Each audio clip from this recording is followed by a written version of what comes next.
নেত্রী কাকে বলে? শুধুই কি মঞ্চে ভাষণ? শুধুই কি ভোটের আকুতি?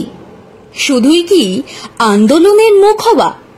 না, নেত্রী তিনি যিনি ছাপ রেখে যেতে পারেন অগণিত মানুষের মনে, পাকাপাকি জায়গা করে নেওয়া অগণিতের হৃদয়ে। কিছু দৃশ্য দেখতে দেখতে অন্য দৃশ্যাবলী ভিড় করে আসে, যা আসলে ইতিহাস, যা আসলে মনে রেখে দেওয়ার মতো কোলাজ। বিশ্বকাপ ফুটবলে এই চেনা দৃশ্য, যা শুরু করেছিলেন জাপানি ফুটবল সমর্থকরা। জাতীয় টিমের ম্যাচের পর তারা স্টেডিয়াম পরিষ্কার করতেন। জাপানিদের দেখাদেখি পরে আরো অনেকেই করেছেন, কিন্তু খোদ ময়দানে এই দৃশ্য, তাও কিনা ব্রিগেডের পর। সদ্য শেষ হয়েছে মেহনতি মানুষের ব্রিগেড। মঞ্চ থেকে আগুন ঝরিয়েছেন বন্যা টুডু। লাখ দশেক মানুষের সামনে তার ভাষণ ছুঁয়ে গিয়েছে সারা বাংলাকে। ক্ষেতমজুর, কৃষক, শ্রমিক, বস্তি সংগঠনের ডাকা নজিরবিহীন ব্রিগেডে শুধু এটুকুই ইতিহাস হয়ে থাকবে? তাই হয় নাকি? হয়নি।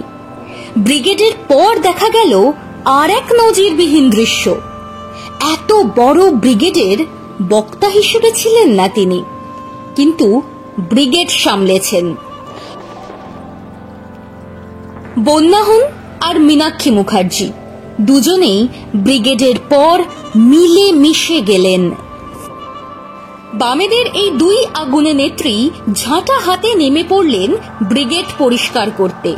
ময়দানে ব্রিগেড মানে দূষণের কথা মাথায় রাখতে হয়।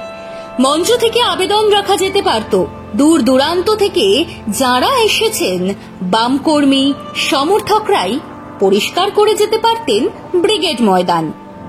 তা করেননি মীনাক্ষী বন্যারা, বরং এই গুরুদায়িত্ব তুলে নিয়েছেন নিজেদের কাঁধে। এই না হলে নেত্রী?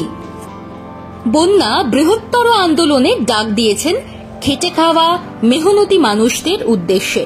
স্পষ্ট বলেছেন, আমরা ভালো নেই, আমরা ভালো থাকতে পারছি না, লাল ঝান্ডাকে আবার ফিরিয়ে আনতে হবে।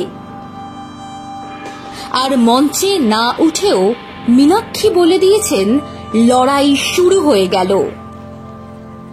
লড়াই আরো ঝাঁঝালো হবে। লড়াই এবার বাংলা দখলের।